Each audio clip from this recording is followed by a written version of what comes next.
시작. 내가 복음을 부끄러워하지 아니하노니 이 복음은 모든 믿는 자에게 구원을 주시는 하나님의 능력이 됩니다. 먼저는 유대인에게요, 그리고 헬라인에게로다. 아멘. 할렐루야. 오늘은 부활주일입니다. 교회 절기 중 가장 중요한 날이죠. 예수님의 십자가 대속은 부활을 통해 완성됩니다. 십자가 자체로는 사실은 불완전해요. 부활을 통해 구속사역이 완성된 것입니다. 동전의 양면과 같습니다. 한 면만 있으면 동전이 가치가 없는 것이죠. 십자가와 부활. 동전의 양면과 같고 새의 두 날개와도 같습니다. 새가 날개가 양쪽이 있어야 날 수 있지 하나만 있으면 날 수가 없습니다. 그만큼 부활은 중요합니다. 오늘 본문은 특별히 십자가와 부활로 대변되는 복음을 우리에게 가르쳐 줍니다. 우리 16절 말씀을 다시 한 번 더 읽어볼까요? 16절 말씀입니다. 시작. 내가 복음을 부끄러워하지 아니하노니 이 복음은 모든 믿는 자에게 구원을 주시는 하나님의 능력이 됩니다. 먼저는 유대인에게요, 그리고 헬라인에게로다. 여기서 내가 누구를 이야기하죠? 사도 바울입니다. 화자인 사도 바울. 그리고 바울이 복음을 부끄러워하지 않는다라고 이야기합니다. 왜냐? 왜 부끄러워하지 않는가 하면 복음은 구원의 능력이기 때문이에요. 하나님의 구원의 능력. 여러분, 능력이라는 말 헬라어로 디나미스라고 합니다. 어디서 많이 들어본 단어 아닌가요? 영어로 다이나마이트. 들어보셨습니까? 다이나마이트. 이 다이나마이트의 어원이 디나미스입니다. 다이나마이트는 노벨이 개발했죠. 노벨이 개발했는데 이 다이나마이트를 만든 이유는 전쟁에 사용하려고 혹은 사람을 죽이려고 만든 게 아니고 광부들의 일을 돕기 위해서 이 다이나마이트를 만들었어요. 광부들이 바위를 깨고 굴을 뚫어야 하는데 삽과 곡괭이로는 힘드니까 다이나마이트를 만들어서 바위를 깨고 벽을 뚫고 그 작업의 효율을 높이기 위해서였습니다. 마찬가지입니다. 디나미스, 다이나마이트. 복음은 폭발력을 가졌어요. 막힌 것을 뚫고 가로막힌 것을 무너뜨립니다.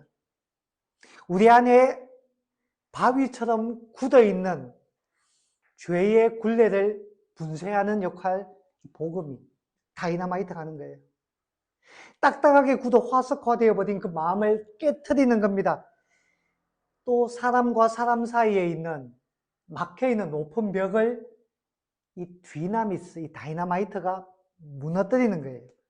유대인과 이방 사이의 벽, 우리나라 같으면 신분의 벽, 양반과 천민을 가리지 않는 거예요. 요즘은 신분이 없죠?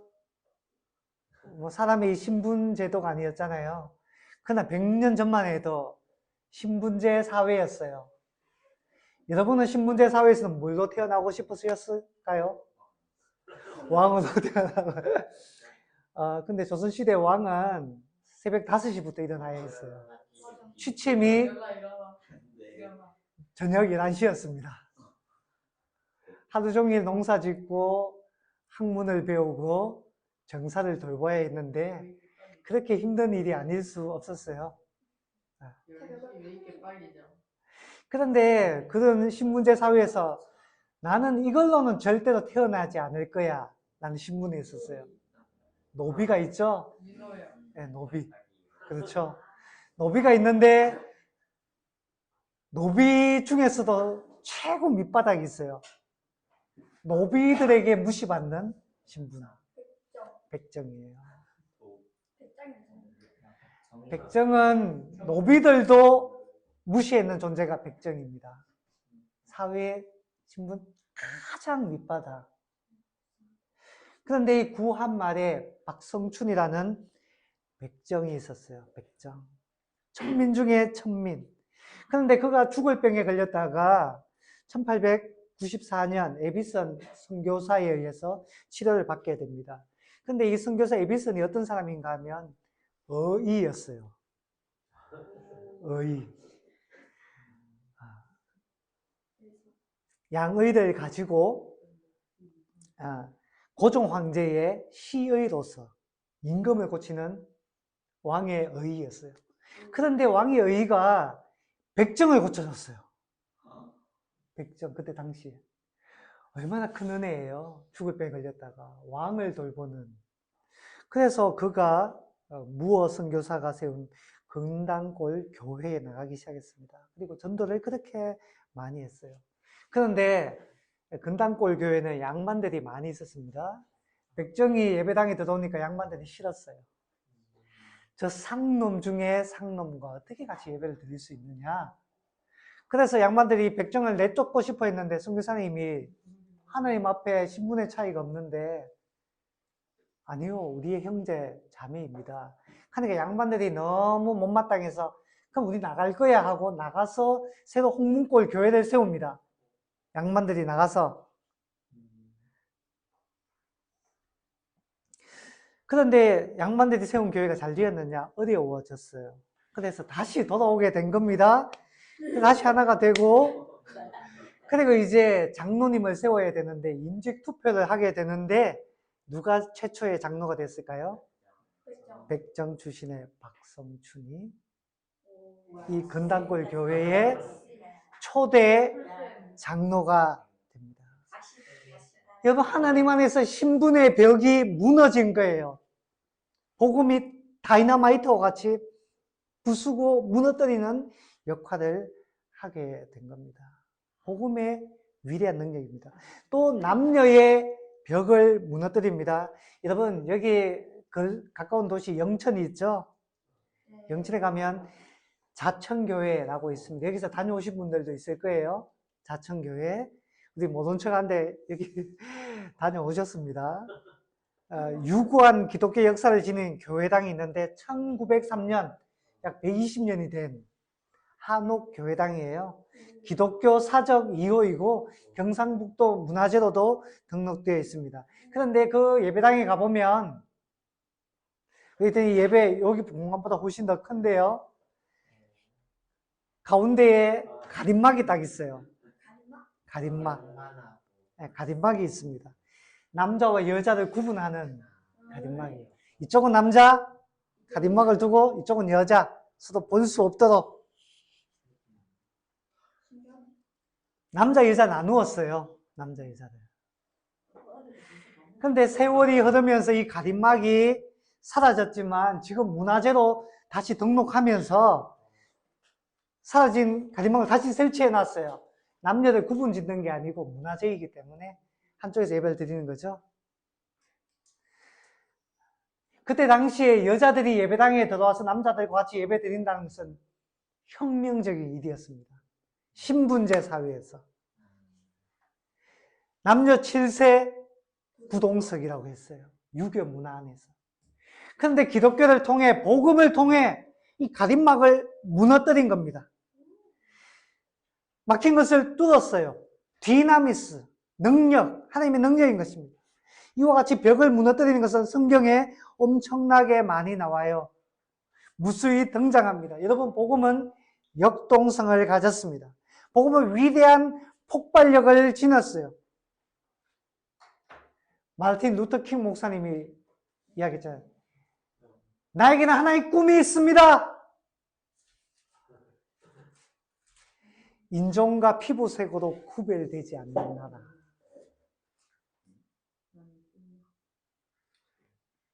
복음의 폭발력이죠. 무엇보다 디나미스는 하나님과 우리 사이에 놓여져 있는 죄의 장벽을 무너뜨렸습니다. 죄가 하나님과 우리 사이를 가로막았죠. 죄가 하나님 은혜를 가로막았습니다. 하나님께서 우리를 사랑하시지만 우리는 죄인이 되었어요. 하나님은 공의로우시기 때문에 그 죄에 대해서 심판하셔야 합니다. 하나님은 의로우셔야 되잖아요. 죄를 묵과하고 모른 척하고 그냥 넘어가면 하나님의 성품에 맞지 않아요. 하나님은 소인배로 만드는 것입니다. 그런데 복음이 이 죄의 문제를 해결했습니다. 예수 그리스도의 십자가와 부활을 통해 주님께서 대신 죄의 대가를 치르시고 하나님과 우리 사이를 화해하게 만든 것입니다. 디나미스. 죄의 장벽을 깨부순 것입니다. 할렐루야. 자, 그렇다면 이 복음은 누구에게 효과가 있나요? 뭐라고요? 다시 한번 16절을 볼까요? 누구에게? 모든 믿는 자에게 능력을 바랍니다. 모든 믿는 자. 여기 모든이라는 단어를 주목해 보시기 바랍니다. 모든.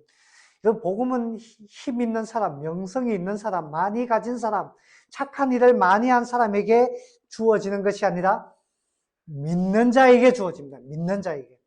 믿음이 중요해요. 여러분, 믿음이란 것은 내 재물로 얻을 수 있는 게 아니에요. 믿음은 내 신분으로, 내가 가진 권세로 얻을 수 있는 게 아닙니다. 돈으로 사는 게 아니에요. 명성으로 주어지는 것이 아닙니다. 믿음은 뭐죠? 하나님의 선물입니다. 에베소서 2장 8절 9절 너희는 그 은혜에 의하여 믿음으로 말미암아 구원을 받았으니 이것은 뭐라고요? 너희에게서 난 것이 아니에요. 하나님의 선물이라. 선물.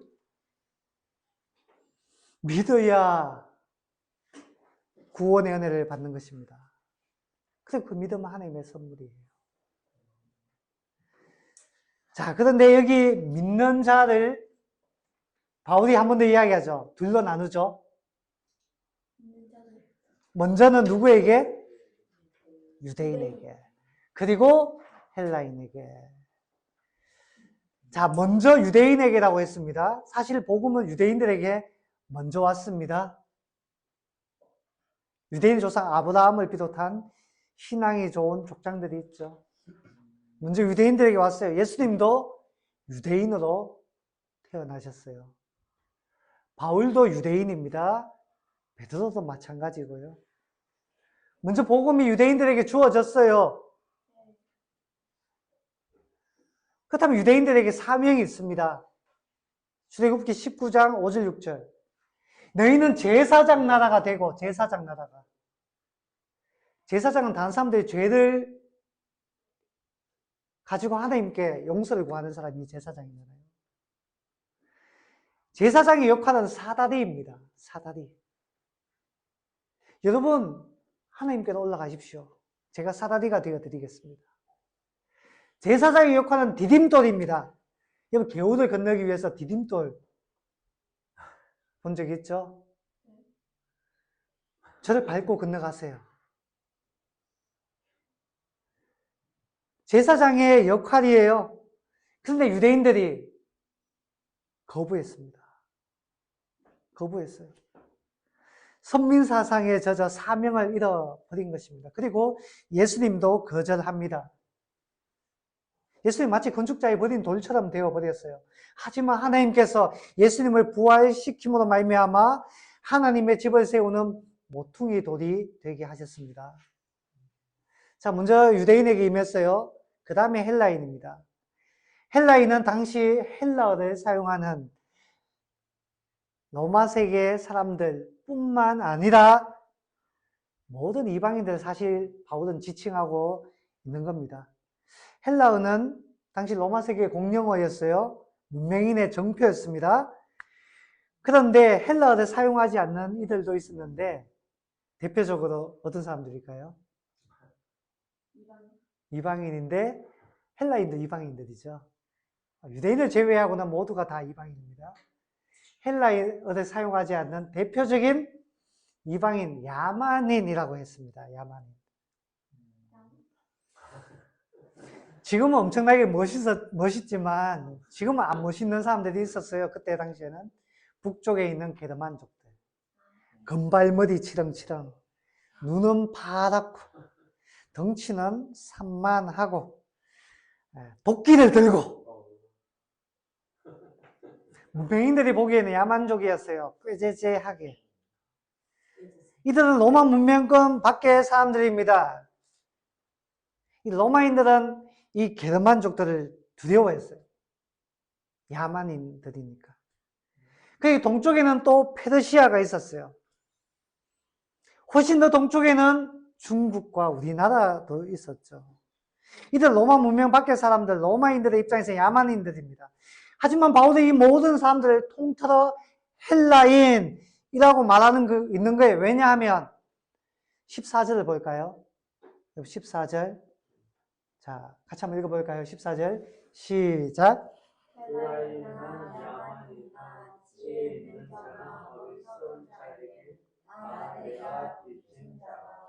자, 바울은 헬라인뿐만 아니라 야만인들이나 다 빚진 자라고 말합니다. 바울에게는 구별이 없어요. 여기 헬라이라는 말은 헬라어를 사용하는 사람들뿐만 아니라 사실상 모든 인류, 바울이 알고 있는 모든 인류를 이야기하고 있는 거예요. 예수님 모든 민족에 가서 복음을 전하라고 했습니다. 바울은 땅 끝까지 가서 복음을 전가하고 싶은 거예요. 자, 이 복음은 먼저 유대인들에게 전해졌습니다. 근데 유대인들이 거부함으로 말미암아 복음의 첫 대가 헬라인 이방인에게도 옮겨진 겁니다. 다시 정리해 봅시다. 복음은 위대합니다. 복음은 유대인이건 이방인이건 야만족이든 가리지 않습니다. 복음은 디나미스입니다. 다이너마이트 같은 능력이 있습니다. 모든 믿는 자에게 구원을 선사합니다. 위대하잖아요. 그렇다면 저와 여러분의 이 복음을 어떻게 생각합니까? 윤호야, 윤호는 이 복음을 어떻게 생각하니? 이 복음은 멋진 것이니? 아니, 다이너마이트인데.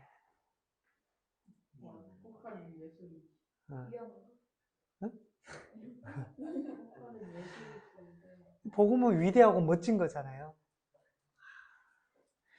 멋진 걸 나눠줄 때는 뿌듯하잖아요. 제가 우리 설날이 되어가지고 우리 조카들이나 아는 사람에게 세뱃돈을 줄 때 제가 1,000짜리 주면 좀 쭈뼛쭈뼛해요. 부끄러워가지고. 근데 제가 여기서 나온다. 와. 여기 5,000원, 1,000원보다 괜찮아. 1,000원을 주고 나한테 5,000원 줘. 아니면 5,000원 그냥 받아. 5만 원짜리가 없어서 그래. 현타가.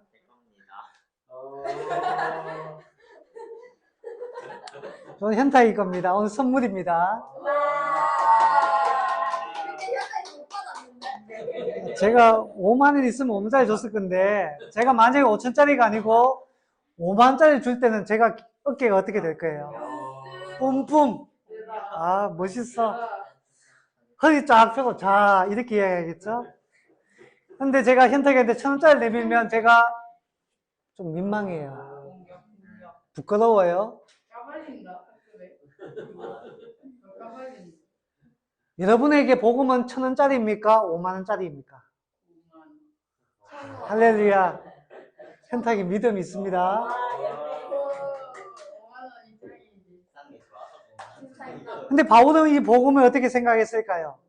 참 재미있는 표현이 있습니다. 우리 16절을 다시 한 번 더 볼까요? 바울이 말하기를 뭐라고 하죠? 내가 복음을 부끄러워하지 아니하노니. 잘 봅시다. 바울은 이 본문에서 나는 복음을 자랑하노니 라고 쓰지 않고 부끄러워하지 않는다 라고 썼습니다.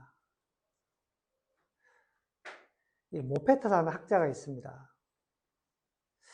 바울이 어떻게 복음을 부끄럽게 여길 수 있는가 라면서 의도적으로 이 구절을 복음을 자랑스러워한다 라고 번역하기도 했는데 사실 옳은 번역이 아닙니다. 정확하게는 자랑스러워한다가 아니고 부끄러워하지 않는다 라는 말이 정확한 번역이 됩니다. 바울이 왜 부끄러워하지 않는다 이런 말을 했을까요? 자랑스러워한다가 말이 아니고 부끄러워하지 않는다. 왜냐하면 그때 당시 그 사람들의 그 사회의 기준으로 봤을 때에 이 복음에는 부끄러워할 만한 요소들이 있었기 때문에 그래요. 이 복음의 핵심은 예수님의 십자가와 부활입니다. 그런데 이 십자가와 부활은 당시 헬라 세계의 사람들에게는 참 거북한 것이었기 때문이에요. 거북한 것. 먼저 십자가를 봅시다. 십자가 잘 아시죠? 십자가는 당시 로마 시대의 형벌 중에 가장 잔인한 형벌입니다. 흔히 이방인 반역자들에게 내린 형벌입니다. 국가 반역자들, 역모를 일으킨 사람들, 국가 질서를 해치는 반란자 흉악범에게 십자가 형벌을 내렸어요. 가장 악명 높은 형벌이기 때문에 로마 시민권자에게는 십자가형을 사실상 내리지 않았어요. 네로 시대 때에, 네로 황제 때에 대대적인 기독교 박해가 일어납니다. 수많은 기독교인들이 이 십자가 형벌을 받습니다. 베드로도 십자가 위에서 순교하죠. 그런데 바울도 이 시대에 이때 순교하는데 바울은 십자가형 대신에 참수형을 당합니다. 목 베어서 순교해요. 왜 바울만 참수형을 받았을까요? 바울은 누구였다? 로마 시민권자였다. 바울이 성경에서 스스로 그렇게 고백합니다. 로마 시민권자라고. 너무 잔인하기 때문에 로마 시민에게는 최소한의 예의를 갖춰주고 싶은 거예요. 그런데 예수님은 십자가에 달려 돌아가셨어요. 로마인들이 고개를 절레절레 흔드는 십자가. 다른 것도 아니고 십자가에 달려 죽으신 분을 믿으라니 로마인들의 입장에서는 콧방귀를 끼는 일입니다. 그런 흉악한 자를 어떻게 믿느냐? 너나 믿어라. 너나 믿어라. 우리가 지금도 예수를 전하면 사람들이 이야기하죠. 너나 믿어라. 그래서 바울은 고린도전서 1장 23절에서 이렇게 말합니다. 십자가에 못 박힌 예수님을 전하는 것은 유대인들은 거리끼는 것이요. 유대인 입장에서는 십자가에 못 박혀 죽는다는 것은 하나님의 저주를 받은 거예요. 사실은 더 무서운 거죠. 이방인들에게는 미련한 것이로되 라고 했습니다. 예수를 증거하는 십자가에 달리신 예수를 증거하는 미련한 일이다. 사람들이 고개를 절레절레 흔든다는 거예요. 비웃는다는 겁니다. 그런데 주님께서 십자가에 달리신 이유가 있죠. 당신의 죄 때문입니까? 아닙니다. 주님은 죄가 없으세요. 우리의 죄 때문이죠. 우리가 달려야 되는데. 우리의 죄 때문에 하나님의 저주를 받아야 되는데. 주님께서 대신 저주 받으신 거예요. 그걸 대속이라고 합니다. 대신 속죄를 치르셨다라는 거예요. 그러므로 주님의 십자가는 우리에게는 구원을 주시는 하나님의 능력이 되는 줄 믿습니다. 할렐루야. 자, 그렇다면 부활은 또 어떨까요? 부활도 로마인들 입장에서는 탐탁지가 않아요. 왜냐하면 그 당시 문화권의 사람들, 로마인들에게 있어 부활은 헛소리에 불과하기 때문입니다. 그들 입장에서 과학적으로 불가능하다 이런 게 아니고 그들의 철학, 종교적으로 터무니없는 것이다 라는 뜻입니다. 로마인들은 이런 생각을 가지고 있었어요. 그들은 사람을 볼 때 영과 육으로 나누었습니다. 사람 볼 때 영과 육을. 그리고 로마인들이 이렇게 생각했어요. 영은 선하고 좋은 것이다. 육은 어때요? 악한 것이다. 그들의 세계관이었어요. 그래서 구원이란 무엇이냐? 영과 혼이 분리되어가지고, 영과 육이 분리되어서 육체로부터 벗어나는 것, 더러운 육체로부터 벗어나는 게 구원이다 라고 생각했습니다. 그런데 부활은 뭐예요? 다시 육체를 가지고 되살아나는 거잖아요. 여러분, 기독교에서 말한 부활은 뭐 영적으로 영만 부활하는 게 아니에요. 그는 이단들이 말하는 겁니다. 육체를 가지고 부활하는 겁니다. 주님께서 부활하시고 난 다음에 생선을 드셨잖아요. 드셨잖아요. 몸을 가지고 있다는 겁니다. 자, 육체적으로 부활한다 하니까 로마인들 입장에서 무슨 헛소리야. 왜 죄된 몸을 다시 가지느냐. 말도 안 된다. 그걸 누가 믿어. 그래서 당시 사람들의 생각에 맞추어진, 헬라인 로마인들의 생각에 맞추어진 이단이 등장합니다. 맞아. 예수님이 더러운 육체를 가졌다는 것은 말도 안 돼. 그래서 영지주의라는 게 등장해요. 예수님이 육체 없이 영으로만 부활했다라고 주장했어요. 예수님이 제자들 가운데 나타났다 했는데 이 영지주의자들은 그건 진짜 몸이 아니야. 그냥 그렇게 보였을 뿐이야. 그래서 가현설이라는 것을 주장합니다. 기독교 이단입니다. 예수님이 육체로 오신 것을 부인하는 자마다 하나님부터 난 것이 아니요 마귀로부터 났다. 바로 이 영지주의자들, 초기 영지주의자들 지적해서 말하고 있는 거예요. 가짜입니다. 그런데 이 영지주의가 당시에 큰 인기를 끌었어요. 너도 나도 영지주의에 빠졌습니다. 왜냐? 그때 당시 사람들의 보편적인 생각과 맞아떨어지니까. 기독교에는 신비가 있습니다. 과학적으로 다 설명되고, 그냥 세상 사람들의 그냥 가치관과 그 합리적이라 그러면, 왜 예수님을 왜 믿어요? 그냥 우리 과학으로, 우리 합리성으로 살면 되지. 근데 인간이 발견하지 못한 것은 발견한 것보다 훨씬 더 많습니다. 우리가 우주를 담을 수가 없어요. 우리는 유한한 존재입니다. 우리의 뇌는 유한해요. 우리의 과학, 우리 기술은 불과 한 줌 먼지보다도 못합니다. 더 넓은 우주에 비해서. 크신 하나님에 비해서. 우리는 유한이에요. 무한 담을 수가 없는 겁니다. 그런데 사람들이 이해되는 것만 믿으려고 해요. 이해되는 것만. 그래서 영지주의를 따르는 거예요. 오늘날에도 이단에 빠진 사람들을 만나보세요. 이단 가서 강의 들어보니까 속이 뻥 뚫린다라고 이야기합니다. 요한계시록 속 시원하다라고 이야기해요. 속 시원하다.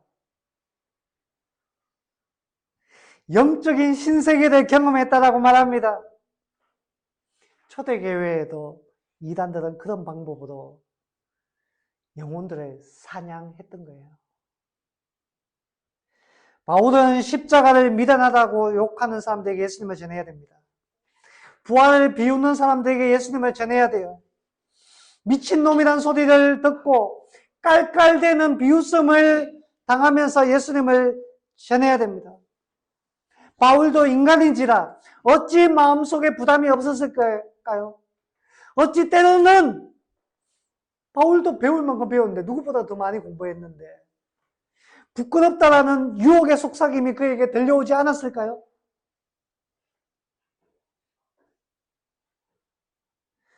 지금 한국교회에 대한 호감도가 갈수록 떨어지고 있다라고 합니다. 코로나19를 거치면서. 그전에도 비호감이 있었는데 코로나19 거치면서 급격하게 부정적 인식이 높아졌어요. 대놓고는 교회 욕 잘 못해도 마음속으로는 교회 욕하는 사람들 참 많아요. 우리 현탁이는 아닌 좀 있습니다.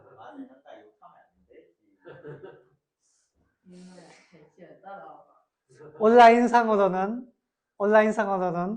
예배 마치고 데리고 가서 온라인상으로는 이제 수많은 사람들이 교회를 욕합니다. 포털 사이트나 이제 카페 같은 데 들어가면 목사들 연봉 1억이 우습더라. 제발 연봉 1억 한번 받아봤으면 소원이 없겠어요? 연봉 1,000만 원이라도 소원이 없겠습니다, 지금.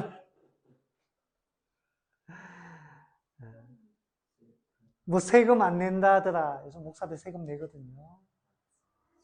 목사 이제 연봉 2천 이상 내는 사람들이 많지 않아요. 교회 봉투에 구멍을 뚫어 넣는데 돈 확인하고 뭐 평가하려고 그런다더라. 목사가 교회 돈 지 맘대로 쓰더라. 지 것처럼. 윤호가 호텔이 어떻게 윤호야? 그건 너잖아. 저도 처음에 그런 줄 알았어요. 안 그래요. 그렇지 않아요. 우리 교회도 작지만 장부 다 기록하고 있습니다. 제 맘대로 쓰는 거 한 개도 없어요. 가짜 뉴스를 퍼뜨리면 제가 답글을 달죠. 어디서 그런 거 보셨어요? 어느 교회예요? 전 직접 이야기하세요. 근데 힘들어요. 온라인상에는 얼굴도 안 보고 있으니 그나마 견딜만한데 실제로 직장생활 하면서 사회생활 하면서 사람들로부터 그런 오해, 그런 모욕을 받으면 얼마나 힘들까요? 그래서 너 교회 다닌다고? 어? 그래서 교회 다닌다는 사실을 숨기고 있는 경우가 없습니까? 윤호는 똑똑하게 다니잖아. 할렐루야. 혹시 부끄러워요? 그럴 수 있어 윤호야. 아니야 알게. 그런다고. 초대교회 당시에는 지금보다 훨씬 더 그 모욕이 심했습니다. 왜 그러냐? 네로 황제 시대 때 대박해가 일어나는데 그때 로마에 큰 화재, 불이 발생해요. 근데 네로가 사람들이 큰 화재가 발생하고 황제는 정치를 너무너무 못하니까 사람들이 불만이 너무너무 많았어요. 저 네로 저놈 때문에 불이 났다. 이런 분위기가 팽배했어요. 그때 네로가 지 살려고 어떻게 하면 이 위기를 모면할까. 그래서 방화범으로 조작을 하는데 누구에게요? 예수쟁이들이 불을 질렀다. 근데 사람들이 여론들이 급속하게 그래 맞아 예수쟁이들이야. 그렇게 여론이 급격하게 그렇게 형성돼 버렸어요. 왜냐? 당시 예수 믿는 사람들이 비호감이었거든. 왜 비호감이었느냐? 뭔가 잘못했을까요? 아니요. 사람들로부터 오해를 샀어요. 오해. 사람들이 너무너무 교회를 너무너무 몰랐던 거예요. 그냥 단지 교회가 싫었던 거예요. 뭐 사람 잡아먹는다더라. 교회 가면 사람 잡아먹습니까? 아니잖아요. 여기 있는 가족들끼리 결혼한다더라. 아니잖아요. 무신론자더라. 뭐 하여튼 이런 온갖 유언비어들이 그 사회에 팽배했어요. 너무너무 비호감이었어요. 그러니까 로마 예수 민자애들이 불질렀다 하니까 사람들이 그래 맞아 하면서 집단적으로 팩트 체크도 안 하고 팩트 체크를 해야 될 거잖아. 안 하고 집단적으로 린치를 가하고 경기장으로 끌고 와서 십자가에 못 박고 화형시키고 짐승의 먹이도 주고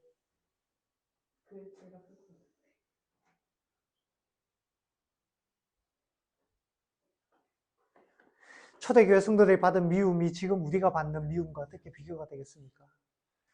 그런데 이와 같이 눈총받고 미움받는 상황에서 혹시 우리가 복음을 부끄러워하고 있지는 않습니까? 이것을 아시는지 예수님은 마가복음 8장 38절에서 제자들에게 이렇게 말씀하였습니다. 주님께서 미리 아시고 누구든지 엄난하고 죄 많은 세대에서 나와 내 말을 부끄러워하면 인자도 아버지의 영광으로 거룩한 천사들과 함께 올 때 그 사람을 부끄러워하리라. 네가 나를 부끄러워하면 나도 너를 부끄러워할 거야. 주님 미리 경고하시는 겁니다. 그러니까 부끄러워하지 마. 세상 사람들이 뭐라고 하든지 간에 부끄러워하지 말라라고 이야기하십니다.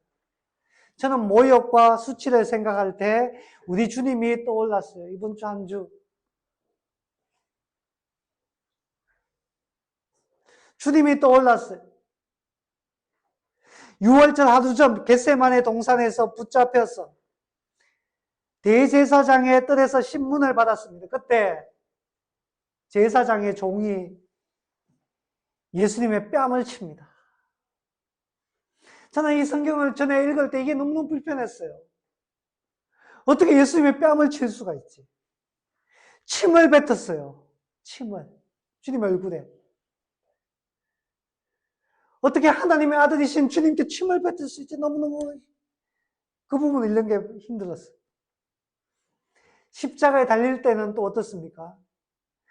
하나님은 왜 그렇게 하셨을까요? 주님의 그 모든 옷을 발가벗겼어요. 옷을 벗긴다는 것은 얼마나 수치스러운 일입니까? 수치스럽잖아요.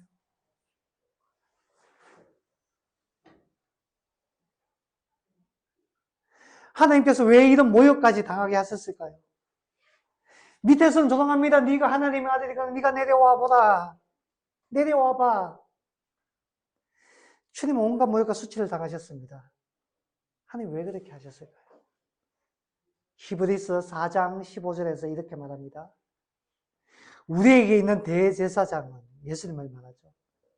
우리의 연약함을 동정하지 못하실 리가 아니요 모든 일에 우리와 똑같이 시험을 받으시니로되 죄는 없으십니다.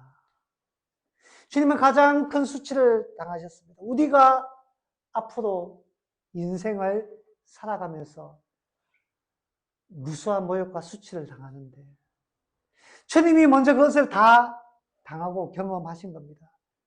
왜요? 우리를 위해서. 제임스 스튜어트라는 학자는 바울이 부끄러워하려는 유혹을 받았다라고 했습니다. 바울의 마음속에도. 바울은 늘 성령 충만해서 예수 천당 불신 지옥을 외친 것이 아닙니다. 그의 마음 한쪽에 부끄러워 라는 마음이 한쪽에 있었다는 겁니다. 때로 그 유혹이 바울의 바지가랑이를 붙잡았어요. 때로는 그 유혹이 그의 손을 잡아 끌었으면 야, 너 나가지 마, 말하지 마. 때로는 바울의 입을 틀어막았어요. 그 부끄러움이. 그러나 바울은 주님을 생각하며 그 부끄러움을 이겨냈던 겁니다. 내가 복음을 부끄러워하지 아니하노니. 자, 이제 말씀을 맺습니다. 복음은 예수의 십자가와 부활입니다. 그래서 모든 믿는 자에게 구원해 주시다 하나님의 능력입니다. 저와 여러분이 지금 당하는 미움과 멸시 속에서 부끄러워하지 않을 수 있기를 바랍니다. 사도행전의 바울이 이렇게 말합니다. 죄가 없는데 주님처럼 재판정에 섰죠. 죄가 없는데. 왕 앞에서 바울이 이렇게 이야기합니다. 왕 앞에서.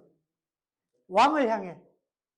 내가 이렇게 묶인 것 외에는 당신도 나와 같이 되기를 원하나이다. 그렇게 당당히 외쳤던 바울처럼 저와 여러분이 복음의 횃불을 들고 높이 외칠 수 있는 저와 여러분 될 수 있기를 주님의 이름으로 축원합니다.